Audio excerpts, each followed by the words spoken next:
Tuhan ingin supaya kehidupan kita menjadi sesuatu yang berguna bagi kemuliaan-Nya. Tema pada khotbah hari ini adalah Tuhan memulihkan kita. Ketika saya merenungkan firman Tuhan ini dalam kitab Ayub pasal yang ke-42 di ayat yang ke-7 sampai 17. Tuhan memberikan suatu pesan penting dalam kehidupan kita pada pagi hari ini. Kita buka dalam kitab Ayub pasal yang ke-42. Kitab Ayub 42 kita baca di ayat yang ke-7 sampai yang ke-17. Kitab Ayub pasal yang ke-42 kita baca di ayat yang ke-7 sampai yang ke-17. Saya akan bacakan buat kita semua. Keadaan Ayub dipulihkan. Setelah Tuhan mengucapkan firman itu kepada Ayub, maka firman Tuhan kepada Elifas orang Teman, murkaku menyalah terhadap engkau dan terhadap kedua sahabatmu, karena kamu tidak berkata benar tentang aku seperti hambaku Ayub. Oleh sebab itu, ambillah 7 ekor lembu jantan dan 7 ekor domba jantan dan pergilah kepada hambaku Ayub. Lalu persembahkanlah semuanya itu sebagai korban bakaran untuk dirimu. Dan baiklah hambaku Ayub meminta doa untuk kamu, karena hanya permintaannya lah yang akan kuterima, supaya aku tidak melakukan aniaya terhadap kamu, sebab kamu tidak berkata benar tentang aku seperti hambaku Ayub. Maka pergilah Elifas orang Teman, Bildad orang Suwah, dan Sofar orang Naamah. Lalu mereka melakukan seperti yang difirmankan Tuhan kepada mereka, dan Tuhan menerima permintaan Ayub. Lalu Tuhan memulihkan keadaan Ayub setelah ia meminta doa untuk sahabat-sahabatnya, dan Tuhan memberikan kepada Ayub 2 kali lipat dari segala kepunyaannya dahulu. Kemudian datanglah kepadanya semua saudaranya laki-laki dan perempuan dan semua kenalannya yang lama, dan makan bersama-sama dengan dia di rumahnya. Mereka menyatakan turut berduka cita dan menghibur dia oleh karena segala malapetaka yang telah ditimpakan Tuhan kepadanya. Dan mereka masing-masing memberi dia uang 1 kesita dan sebuah cincin emas. Tuhan memberkati Ayub dalam hidupnya yang selanjutnya lebih daripada dalam hidupnya yang dahulu. Ia mendapat 14.000 ekor kambing domba dan 6.000 unta, 1.000 pasang lembu dan 1.000 ekor keledai betina. Ia juga mendapat 7 orang anak laki-laki dan 3 orang anak perempuan. Dan anak perempuan yang pertama diberinya nama Yemima, yang kedua Kesia, dan yang ketiga Keren Habuk.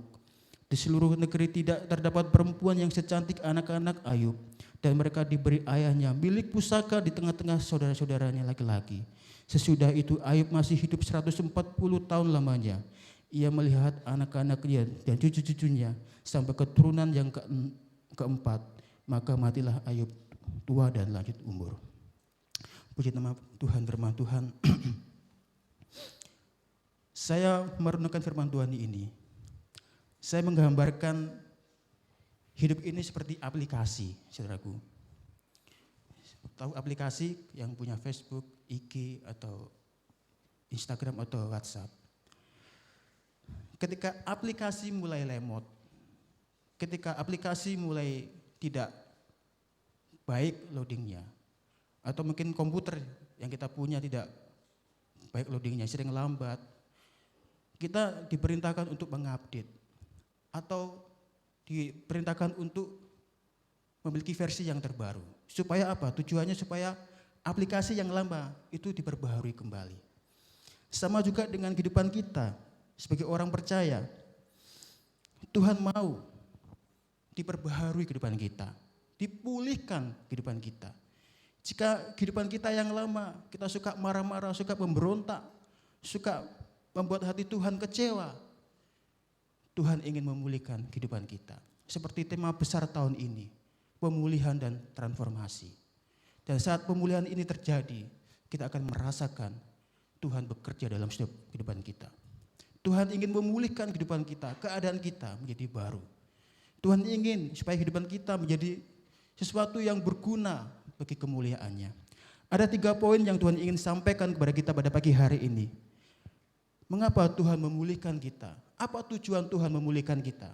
Yang pertama adalah supaya kita memiliki perkataan yang benar, berkata-kata dengan benar. Coba perhatikan dalam ayat yang ke-7. Setelah Tuhan mengucapkan firman itu kepada Ayub, maka firman Tuhan kepada Elifas orang Teman, murkaku menyala terhadap engkau dan terhadap kedua sahabatmu. Supaya kita berkata-kata dengan benar. Setiap perkataan yang keluar dari mulut kita itu mengandung kuasa, saudaraku. Itu mengandung kuasa yang luar biasa. Dan juga bisa mengandung bisa yang mematikan jika kita tidak berkata-kata dengan benar. Perkataan yang benar akan membuat kehidupan kita enak. Dan Tuhan murka kepada teman-temannya Ayub. Ketika temannya Ayub ini tidak memberikan perkataan yang baik, Tuhan murka kepada sahabatnya Ayub. Tuhan marah, Tuhan jengkel, Tuhan ingin memberikan hukuman kepada teman-temannya Ayub. Karena dia tidak berkata-kata dengan benar. Murka Allah bisa digambarkan dengan kemarahan Tuhan atau hukuman Allah. Atau juga bisa digambarkan dengan tsunami atau gempa bumi, banjir dan sebagainya, bencana alam. Itu bisa juga digambarkan dengan murka Allah. Tetapi di sini Tuhan ingin memberikan suatu murka kepada teman sahabatnya Ayub. Karena dia tidak berkata-kata dengan benar. Karena dia tidak memberikan suatu pesan nasihat yang benar kepada Ayub. Ketika Ayub dalam keadaan terpuruk, justru dia ingin memberikan suatu perkataan yang mungkin menyinggung, menyakiti hati Tuhan. Hati-hati dengan perkataan kita. Kalau kita punya perkataan, mari kita berkata-kata dengan baik. Perkataan yang benar, yang membangun orang lain, yang membuat kehidupan orang lain bertumbuh dan lain sebagainya. Jangan suka berbohong, jangan suka memfitnah, harus berkata jujur. Kita sebagai anak Tuhan harus memiliki itu. Berkatalah dengan baik. Kalau kita tidak berkata dengan Tuhan, Tuhan bisa murka kepada kita. Kalau Tuhan murka kepada kita, saya tidak tahu apa yang terjadi dalam setiap kehidupan kita. Berkata-katalah dengan benar. Kita sebagai orang percaya, kita sudah mengerti firman Tuhan. Mari lakukan firman Tuhan ini. Murka Tuhan sangat dahsyat bagi orang-orang yang tidak melakukan perkataan dengan benar. Murka Allah itu kudus dan benar. Murka Allah merupakan respon ilahi bagi kehidupan manusia yang berdosa. Dan bersifat permanen, tidak ada satu orang pun yang dapat menghentikan di saat Tuhan murka kepada orang yang berdosa. Dan Tuhan tidak mau berkompromi dengan orang-orang yang tidak berkata-kata dengan benar. Saya akan berikan contoh. Kain, anak Adam, ketika dia membunuh adiknya Habel, Kain merasa cemburu, iri kepada Habel adiknya karena persembahannya diterima oleh Tuhan. Dan Kain marah kepada Habel. Dan akhirnya Kain membunuh Habel di suatu tempat tersembunyi. Ketika Tuhan bertanya kepada Kain, "Di manakah adikmu?" Apa ya jawaban Kain kepada Tuhan? "Emang saya penjaga adikku?" Seperti itu. Akhirnya Tuhan marah kepada Kain. Sehingga Tuhan mengutuk Kain. Dalam setiap tanah yang dia hasilkan tidak akan pernah beruntung. Demikian juga dengan Saul. Ketika Tuhan memerintahkan Saul untuk membunuh semua orang Amalek. Tapi apa yang dilakukan Saul? Saul malah menyembunyikan Agag. Bahkan juga kambing-kambing domba jantan semua disembunyikan yang bagus-bagus. Dan Tuhan marah kepada Saul. Akhirnya apa? Posisinya digantikan oleh Daud sebagai raja Israel. Ketika kita berkata-kata tidak benar, kita bisa mengalami hal-hal yang membuat kehidupan kita susah, sedih, kehilangan pengharapan dan lain sebagainya. Tetapi kita bersyukur kita punya Tuhan yang luar biasa. Dan kehidupan kita selalu diisi akan firman Tuhan. Kita akan memiliki perkataan yang benar. Perkataan yang benar itu akan membuat kehidupan orang lain senang. Kita akan banyak disegani. Kita akan banyak dihormati kalau kita berkata-kata dengan baik. Tetapi kalau kita berkata yang kasar, menyakitkan orang lain, kita banyak musuh. Kita banyak masalah. Mungkin kita bisa dihajar dimanapun kita berada kalau kita tidak berkata-kata dengan benar. Orang lain akan dendam kepada kita. Jangan sampai itu terjadi dalam setiap kehidupan kita. Poin yang kedua, Tuhan memulihkan kita supaya apa? Poin yang kedua adalah supaya kita memiliki hidup benar. Kita perhatikan di ayat yang ke-8. Oleh sebab itu, ambillah 7 ekor lembu jantan dan 7 ekor domba jantan dan pergilah kepada hambaku Ayub. Lalu persembahkanlah semuanya itu sebagai korban bakaran untuk dirimu. Dan baiklah hambaku Ayub meminta doa untuk kamu. Karena hanya permintaannya lah yang akan kuterima.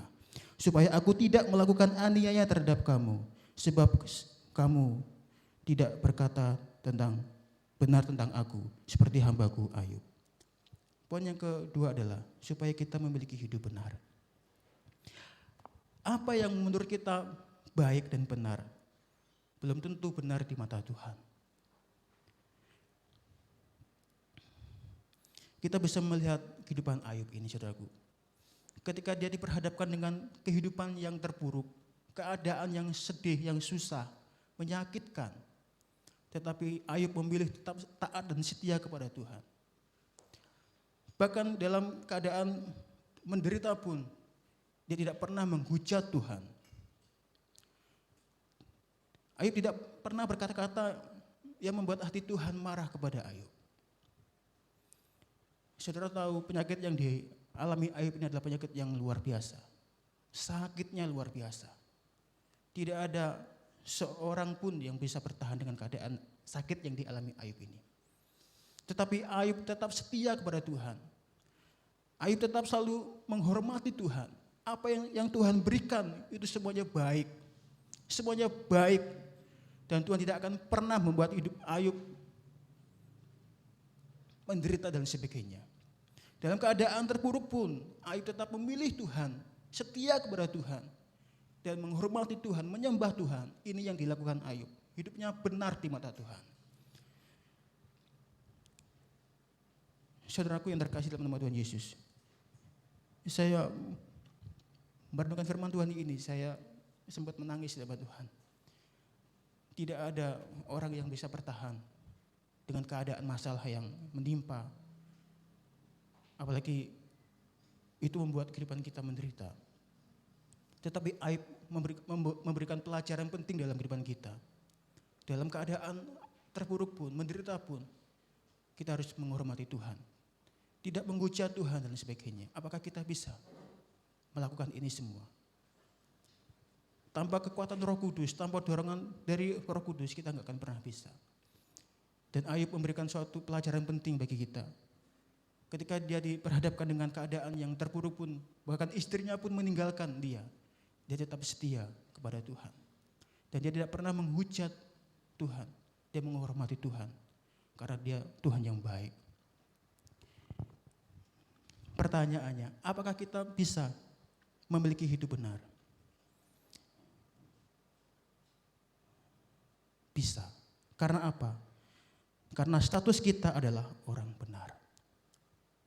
Kalau Ayub bisa memberikan pelajaran penting dan juga contoh yang penting, kita bisa mengikuti teladan ini. Karena kita adalah orang yang benar di hadapan Tuhan. Saat kita memiliki hidup benar, apa yang terjadi dalam setiap kehidupan kita? Apa dampak saat kita memilih hidup benar di hadapan Tuhan? Yang pertama, kita selalu berpikir benar. Kita buka dalam kitab Filipi 4 ayat 8. Dan kita juga akan selalu berkata-kata benar kepada Tuhan. Dan yang ketiga, kita selalu bertindak dengan benar. Itulah ketiga hal ini. Ketika kita memiliki hidup benar kepada Tuhan, kita akan selalu berpikir benar, bertindak benar, dan juga berkata benar. Jangan pernah gadaikan Tuhan yang telah menebus kita, menyelamatkan kita dengan hal-hal yang tidak penting. Ayub memberikan teladan yang luar biasa bagi kita. Dalam keadaan tersakiti pun, dia tetap memuji Tuhan, memuliakan Tuhan. Bahkan dikatakan dia bapak orang saleh dan tidak ada orang seperti dia. Luar biasa. Saya akan berikan contoh. Hidup benar. Kita bisa melihat Nuh. Ketika Tuhan menyuruh Nuh untuk membuat baterai, mungkin mustahil. Mungkin itu suatu perintah yang sangat konyol. Tapi itu yang Tuhan mau. Membuat baterai besar supaya banyak orang-orang diselamatkan. Tetapi dengan setia, dengan sabar, Nuh mau melakukan, mau taat perintah apa yang Tuhan perintahkan kepada Nuh. Karena kejahatan manusia begitu sangat luar biasa dan Tuhan ingin menghukum manusia pada zaman itu. Nuh taat, Nuh memiliki hidup bergaul dengan Allah. Ini sangat luar biasa. Saya juga berikan contoh kepada Abraham. Abraham, bapak orang percaya yang sangat luar biasa. Ketika Tuhan menyuruh pergi ke suatu tempat dia nggak tahu di situ tempat tujuannya, tapi dia dengan setia taat kepada Tuhan. Akhirnya Tuhan memberkati Abraham. Hidupnya bergaul dengan Tuhan. Hidupnya erat dengan Tuhan. Dia memiliki hidup yang benar di mata Tuhan. Poin yang ketiga, Tuhan memilih kita supaya kita menjadi berkat. Saya akan bacakan buat kita semua di ayat yang ke-10. Lalu Tuhan memulihkan keadaan Ayub setelah ia meminta doa untuk sahabat-sahabatnya, dan Tuhan memberikan kepadanya Ayub 2 kali lipat dari segala kepunyaannya dahulu. Kemudian datanglah kepadanya semua saudaranya laki-laki dan perempuan dan semua kenalannya yang lama, dan makan bersama-sama dengan dia di rumahnya.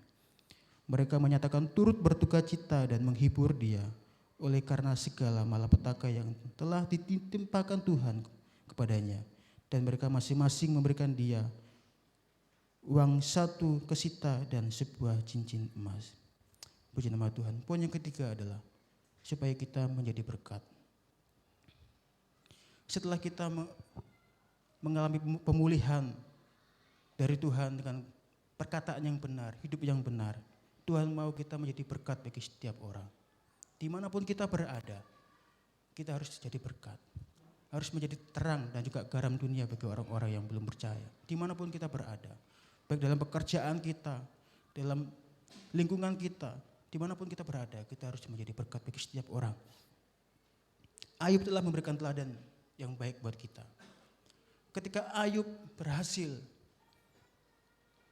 melewati semua proses dari Tuhan, banyak orang-orang berbondong-bondong datang menghampiri dia.